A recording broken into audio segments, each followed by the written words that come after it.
अस्सलाम वालेकुम जी, मैं हूं ताहिर मलिक और आज का वीलॉग आपको पीर का रोज़ है और इसमें वीलॉग किस पे होना है। वीलॉग इसी पे है जो मैं एक दो पहले वीलॉग में एक आपको बता चुका हूं कि हुकूमत का एक कहते हैं ना दिल की गहराइयों से ये फैसला था कि हमने इलेक्शन नहीं कराना और आहिस्ता आहिस्ता वो पत्ते खुलते जा रहे हैं।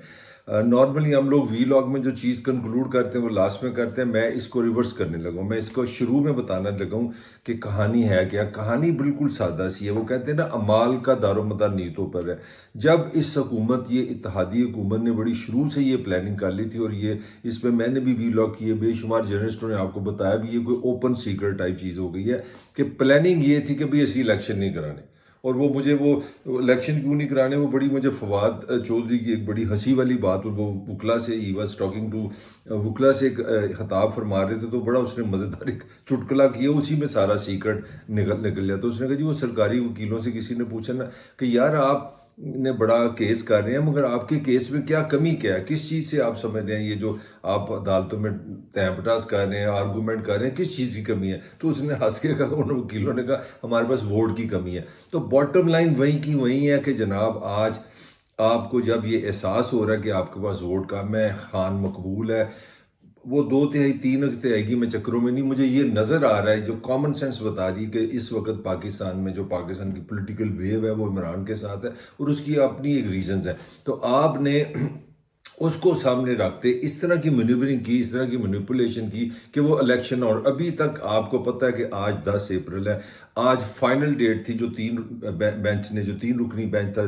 चीफ जस्टिस की सरबराही में, उसका ये फैसला था कि 14 मई को पंजाब में अपना इलेक्शन होंगे और 10 मई तक आप पैसे देंगे। पैसे से मुराद है आप इलेक्शन कमीशन को 21 अरब रुपया दे देंगे। और 11 अप्रैल को कहा गया था कि इलेक्शन कमीशन जो है वो आके सुप्रीम कोर्ट को बताएगा कि इसमें क्या पेश रफ्त है। तो उससे पहले आज 10 है, अभी आज पैसे नहीं इन्होंने दिए और इन्होंने इस तरह का काम किया है चारों तरफ से, वो मैं आपको बताने लगा हूँ। वो काम क्या किया, काम असल में ये है कि इन्होंने ये सोचा कि जब ये केस होगा तो अगर ये वफाकी हुकूमत पे सारा केस आएगा कि आप पैसे दें, आप एहलकार दें, आप इलेक्शन कमीशन को ये चीज़ें दें, तो उसकी ना की सूरत में जो टेक्निकली समझने वाली उसका जिम्मेदार हुकूमत का हेड होता है।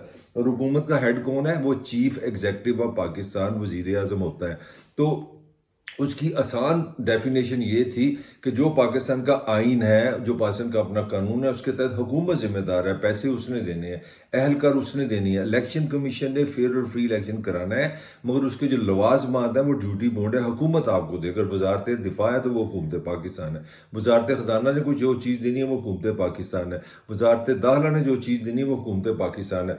और इसका मतलब ये है कि अगर हुकूमत पाकिस्तान को जब सुप्रीम कोर्ट कहती है कि जनाब आप इलेक्शन कराएं, तो जो भी जवाब तलबी होगी वो किसकी होगी, वो हेड ऑफ गवर्नमेंट की होगी। तो उससे सीधी सीधी जो सिंपल तौहीन अदालत का केस था वो शहबाज शरीफ के गले पे यहाँ तक आया हुआ, यानी कि आज असूली तौर पे अगर कल जाए इलेक्शन कमीशन जाके कि जनाब हमें तो पैसे नहीं मिले, आपकी कबीना ने पैसे नहीं दिए, तो उसका मतलब है कि वो फिर सीधा बराह रास्त कल से ये एक्टिविटी शुरू हो सकती है कि सुप्रीम कोर्ट ये कहे कि जनाब आप हैं हुकूमत के सरबराह। वो पर्सनल होगा, वो अलेज्ड हो जाएगा कि आप पे हम समझते हैं कि आपने तौहीन अदालत किया। आप बाय नेम आ सकते हैं, आप बाय नेम उस सेक्रेटरी पे आ सकते हैं, आप जिसने पैसे नहीं दिए, और उस सब का हेड कौन है, वो है शहबाज शरीफ।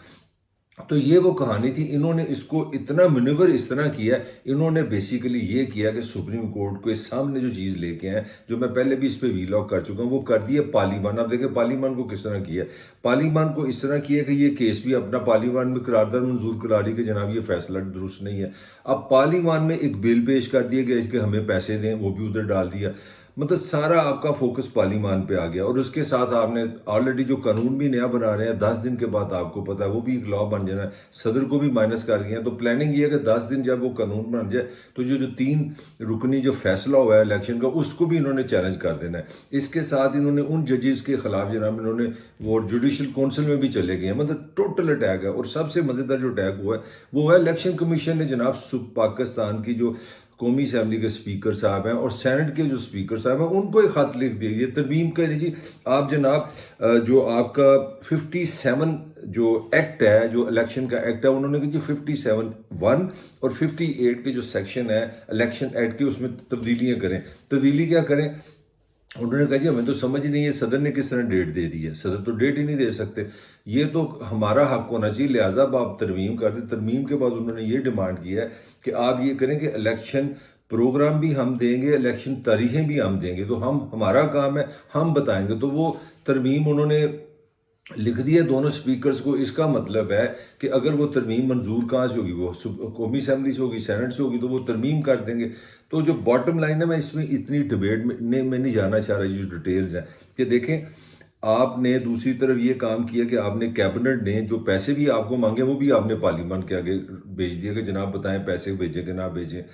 الیکشن کمیشن بھی پارلیمان میں چلا گیا، وزیر اعظم بھی پارلیمان میں چلا گیا، وزیر خزانہ بھی پارلیمان میں چلا گیا، اور سب نے اتنی جمہوریت سے محبت ہو گئی ہے، اتنی پیار ہو گیا سب کو پارلیمان سے۔ ویسے پاکستان میں جمہوریت میں پارلیمان کا وجود ہی کوئی نہیں تھا، اور حالت یہ کہ آج قاضی اپنا عیسیٰ کو بھی بلا لیا ہے پارلیمان میں جناب، کیونکہ پورے 50 سال کا ہم جشن منانے لگے ہیں۔ تو 50 سال کا جو جشن منایا جا رہا ہے آئین کا، وہ بڑا سادہ سا، وہ یہ ہے کہ جس آئین میں کلیئر کٹ لکھا ہوا تھا کہ ہم نے 90 دن میں آپ نے جو اگر اسمبلی ٹوٹے گی تو 90 دن میں آپ نے الیکشن کرانے ہیں، اس آئین کا آپ نے خلیہ بگاڑ کے پورا بمبارڈمنٹ کر کے پوری اس میں چاروں طرف سے آپ پارلیمان میں اس کو ڈال کے اب آپ نے قاضی صاحب کو بلا کے تالیاں بھی لگوا دی، اور آپ نے یہ بھی بتا دینے کی کوشش کی کہ سپریم کورٹ بھی جو ہے نا وہ تقسیم ہے۔ حالانکہ لاجیکل یہ ہے کہ آپ کی سپریم کورٹ کے چیف جسٹس کو آنا چاہیے، تو آپ نے ایک تیر سے 10,000 نشانے کر لیے۔ نشانہ یہ کر لیا آپ نے، یہ بھی انڈائریکٹلی بتا دیا کہ یہ سپریم کورٹ میں ون نیس نہیں ہے، چلیں یہ بھی ہو گیا۔ پھر وہی coming back to the point, جو چیز حکومت کرنے جا رہی ہے وہ کیا کرنے جا رہی ہے؟ وہ یہ کرنا چاہ رہی ہے کہ جو سارا سپریم کورٹ اگر یہ کہے کہ جناب آپ نے ہمارا حکم نہیں ماننا، تو کس کو کہے گی؟ پارلیمان کو۔ اور پارلیمان کا کیا مطلب ہے؟ آپ کے 325 اراکین سینیٹر ہیں، اسمبلی ہیں، اپنا ایم این ایز ہیں، تو وہ پارلیمان اس طرح تو نہیں کر سکتا سینیٹر کے جناب سارے کے سارے 350 کے 50 ایم این ایز کو لے آؤ، سینیٹر کو لے آؤ اور ان کو میں نہل کرتا ہوں۔ تو انہوں نے کام یہ کیا ہے جو ٹیکنیکلی سمجھنے والا ہے۔ اگر تو یہ سپریم کورٹ کے سامنے حکومت کھڑی رہتی نا، تو وہ سیدھا آئیڈینٹیفائی ہو جانا تھا وزیر اعظم پاکستان نے، اور 100% وہ وانریبل ہے۔ اس پہ آپ کسی بھی لا کے تحت، پاکستان کے آئین کے تحت آرام سے توہین عدالت لگ جانی تھی کہ جناب آپ نے پیسے کیوں نہیں دیے، آپ نے اہلکار کیوں نہیں دیے، آپ نے پاکستان میں 90 دن میں الیکشن کیوں نہیں کرایا۔ انہوں نے اس پروسیس میں اتنا کچھ ڈال دیا ہے کہ اب سارا کام پارلیمان نے کرنا ہے۔ پیسے دینے ہیں کہ نہیں دینے، پارلیمان میں ایکٹ رہنا کہ نہیں، الیکشن کمیشن کے اختیارات بدلنے کہ نہیں بدلنے، اس میں یہ صدر پہ بھی چڑھائی کر دیں گے۔ صدر کون ہوتا ہے جی؟ ڈیٹ دینے والا۔ تو سارا جو مقصد ہے وہ یہ ہے کہ لاجیکل نہیں ہے، یہ ڈیفیکلٹ ہوگا سپریم کورٹ کے لیے کہ وہ ساری پارلیمان پہ توہین عدالت لگا دے۔ یہ اصل باٹم لائن یہ ہے کہ ساری آپ سپریم کورٹ یہ نہیں کر سکتی کہ پاکستان کے جتنے بھی اراکین اسمبلی ہیں، جتنے بھی اراکین سینٹ ہیں، جو پاکستان کے نمائندے ہیں، عوام سے ووٹ ہیں، ان سے براہ راست اب توہین عدالت کا کیس ٹیکنیکلی لگانا مشکل ہے۔ مگر دوسری طرف یہ تھا کہ آپ حکومت is a one man's responsibility, the chief executive is chief Shahbaz Sharif. تو ان لوگوں نے آج 50 سال بڑے شوق سے منایا اور کہا جی ہر سال 10 اپریل رکھا جائے کہ پاکستان نے جو آئین بنایا تھا، اور جو آئین انہوں نے بنایا تھا اس کا خود ہی انہوں نے ذبح کیا، اور ذبح اس طرح کیا کہ جو مرضی کہ عمران اچھا ہے برا، میری وہ ٹاپک ہی نہیں اس وقت۔ میرا سمپلی ٹاپک ہے کہ جو آئین جس پہ آپ 50 سال کی سیلیبریشن بنا رہے ہیں، تقریب کہ جی ہم نے 50 سال میں، وہ الگ بات ہے کہ اس 50 سال میں اس آئین کا بھی بیڑا گرک کس طرح کیا، اس میں 18 ترمیمیں ہم کر چکے ہیں۔ اس کے باوجود آپ کہہ رہے ہیں کہ یہ بڑا زبردست آئین ہے، ہم سیلیبریٹ کر رہے ہیں، اور اسی دن آپ اس آئین کا یوں اس کو حلیہ بگاڑیں کہ آپ نے 90 دن میں الیکشن کرانے سے صاف ایک نیا راستہ ڈیولپ کر دیا، اور اب چاروں طرف سے، ساروں طرف سے ہر دریا جو ہے نا انہوں نے پارلیمان میں لے ہیں، تاکہ سپریم کورٹ جو ہے نا اس کے لیے بہت مشکل ہو جائے پارلیمان کو سامنے کرنا۔ تو یہ تو آج کی کہانی تھی۔ اب چیزیں تقریباً ننگی ہو گئی، اب نظر آنا شروع ہو گیا ہے۔ سیکیورٹی کا ایشو ہو، فائنینشیل ایشو ہو، الیکشن کی تاریخ ہو، چاروں طرف سے انہوں نے پلاننگ کی ہے کہ کسی صورت الیکشن نہیں ہونے دینا۔ یہ وہ ہے اعمال کا دار و مدار نیتوں پہ۔ آپ کی نیت یہ ہے، آپ کے پاس ریاستی مشینری ہے، آپ کے پاس اسمبلی ہے، آپ کے پاس اکثریت ہے، آپ نے فیصلہ کر لیا کہ ہم نے آئین کے مطابق الیکشن نہیں ہونے دینے، اور آپ اس سب چیزوں کو یوز کر رہے ہیں کیونکہ آپ کی نیت نہیں تھی، اور آپ آہستہ آہستہ آہستہ ادھر لے کے جا رہے ہیں سارے معاملے کو، جہاں پہ آپ دیکھیں گے کہ 14 مئی کو پنجاب میں الیکشن نہیں ہوں گے۔ اس کے ساتھ ہی طاہر ملک کو اجازت دیجیے، آپ سے پھر ملاقات ہوگی۔